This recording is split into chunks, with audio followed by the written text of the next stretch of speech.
4A Studios in Kiev, metro2033 brings players to the Moscow subway system to fight for survival in a stark, post-apocalyptic world, with mutant creatures and patched-together weapons. Following a young protagonist leaving his underground home for the first time, it may sound familiar on the surface, but does this thriller dig deep enough to stand on its own?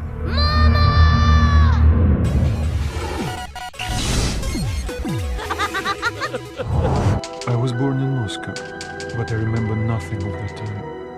metro2033's plot is based on the 2007 Russian novel, which is also being released in English this month.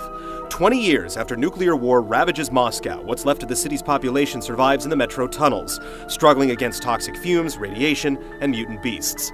However, Exhibition Station faces a new threat from mysterious entities simply known as the Dark Ones, and your character, Artyom, must leave home to seek help from a more powerful settlement. Glad to see you, Colonel. While metro2033 pulls from common post-apocalyptic themes, it does an excellent job of drawing you into its world.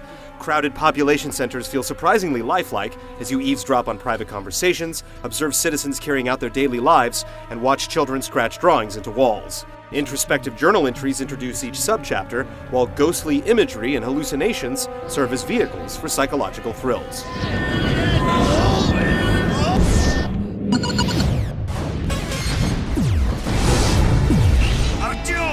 Who the fuck is that? With such an emphasis on storytelling, it should come as little surprise that metro2033 leads you through a mostly straightforward path, with plenty of scripted moments. While this usually helps build the story through tension and variety, things don't always go smoothly when the scripting requires player action. A lack of direction can cause you to stand your ground against an invincible monster, or trigger random deaths just because you didn't run to the right spot. Since survival is a daily struggle, pre-war military-grade ammunition is the currency of the Metro, introducing a give-or-take mechanic to the game. You can load pre-war ammo into rifles for more damage, or you can save it up as cash for new weapons and so-called dirty ammo. It's an interesting concept, but the execution is flawed.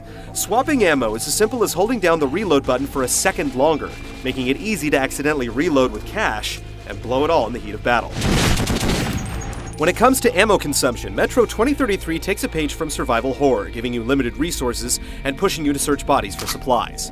Likewise, the shoddy weapons you start with should be discarded as soon as possible. Shopkeepers will guide you if you're in a market, but if you're scavenging weapons on the go, there's no way to tell if a gun on the ground is better than one you own without comparing it to pictures in the manual. The weapon selection stays mostly within standard parameters with pistols, assault rifles, and shotguns, but there are also pneumatic weapons that gain extra power by pumping up the air pressure, like the arrow-firing Helsing. metro2033 takes an average of 8 to 10 hours to complete, with chapters broken into small chunks that make it easy to play in short bursts. There's also an alternate ending for players who pay close attention to the minor choices along the way. Is that a gun in your pocket? Oh yeah, you're just happy to see me.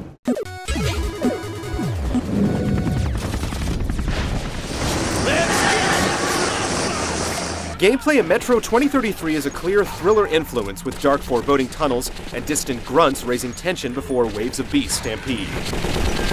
Many of the gameplay mechanics reflect a world living on spare parts and borrowed time, as you periodically wind up batteries for your headlamp and don fragile gas masks to survive harsh surface conditions. Human encounters are a strong contrast against the rushing monsters and harrowing chase sequences. There are plenty of great opportunities to play stealthy, avoiding booby traps and throwing knives at unsuspecting victims. Where the game takes a complete nosedive is with its broken human AI that constantly makes you ask, are they really this stupid?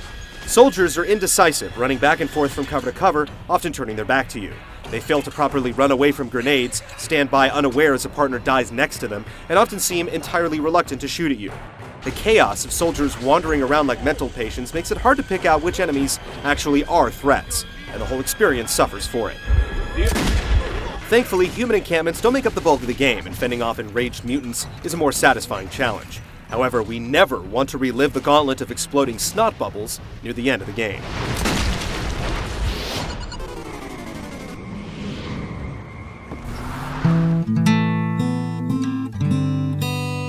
The Xbox 360 version of metro2033 offers a mixed visual experience. In the tunnels, the game exhibits some truly striking moments with great lighting, smoke, and particle effects.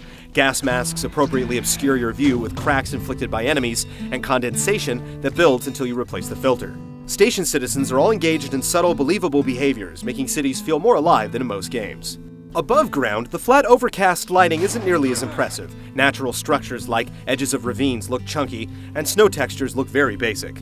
The physics system for dead bodies also has a tendency to act up, resulting in amazing displays of corpse dexterity.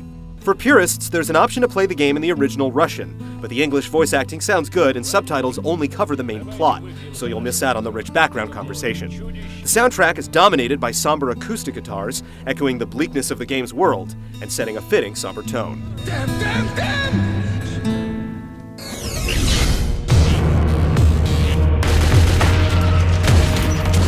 Metro 2033 is a game of extreme highs and lows. The fragile atmosphere of fright and wonder that starts the game strong is nearly crushed by idiotic human AI and design choices that don't quite work in practice. Like its roller coaster chase sequences, it's worth the experience, but it will at times make you want to hurl.